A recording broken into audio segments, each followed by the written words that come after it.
All right, ladies and gentlemen, welcome back to the channel, man. Today we're talking Boston Celtics. This team is absolutely crazy, and if you guys have been watching my channel for a while, you know my thoughts on Boston. I think they're probably going to be the team out of the Eastern Conference, man. The NBA playoffs have just begun. We actually have Nets versus Celtics later today. I fully anticipate Boston winning that basketball game.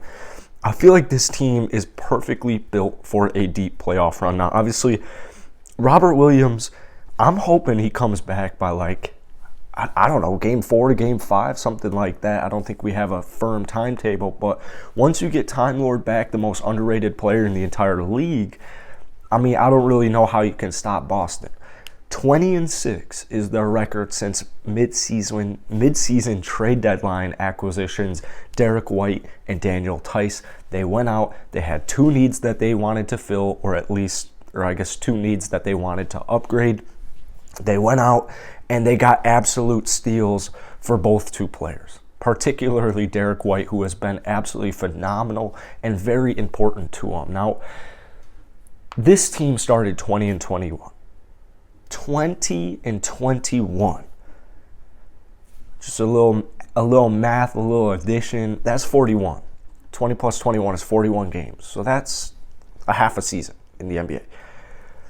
Boston finished this season number 1 in their division, number 2 in the East, for a 51-31 record. They started 20-21. They were literally below 500 at the midway point and finished as the second seed in the Eastern Conference. That is so unbelievably impressive.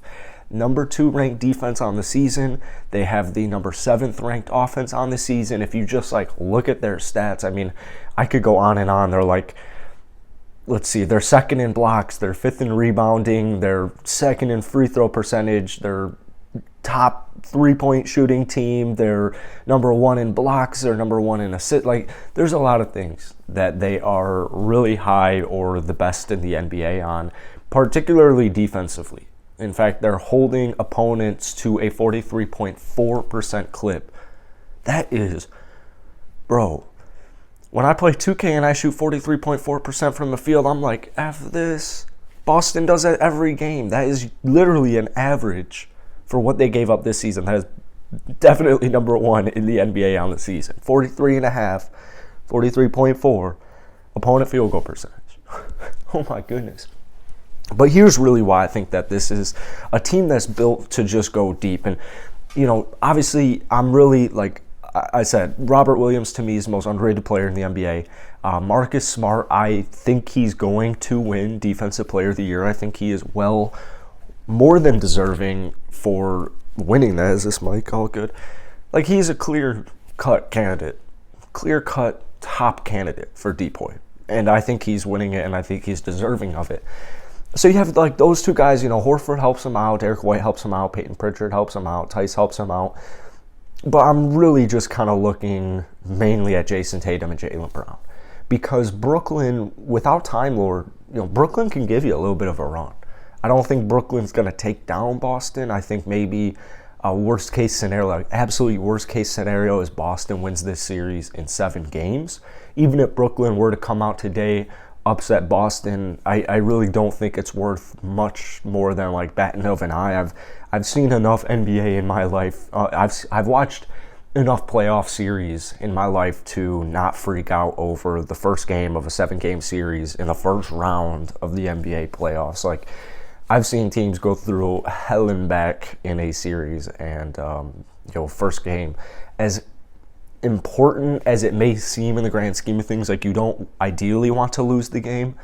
You can get away with, you know, having one bad game and it being the first game of the season. Obviously not ideal, but I think Boston, with Jason Tatum and Jaylen Brown, they're incapable of beating any team in the NBA, as we witnessed with this pretty much being one of the best teams, if not the complete best team in the second half of the season. 20-6 since mid-season acquisitions, Derek White and Daniel Tice. That's how they ended the year.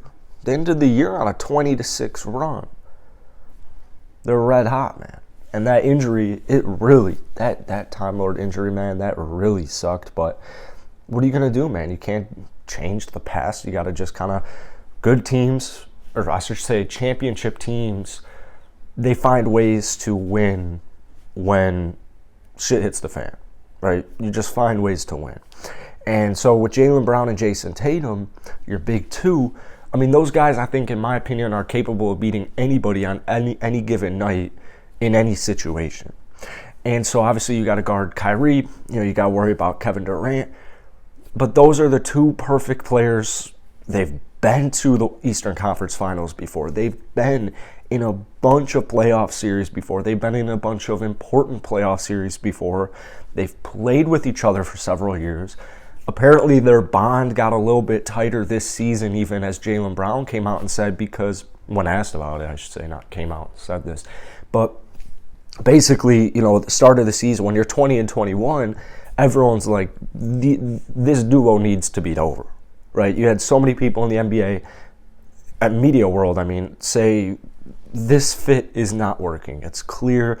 Jaylen Brown, Jason Tatum, it's not going to work. Trade them both, or trade one of them, and, not necessarily Boston rebuild, but, trade one of them.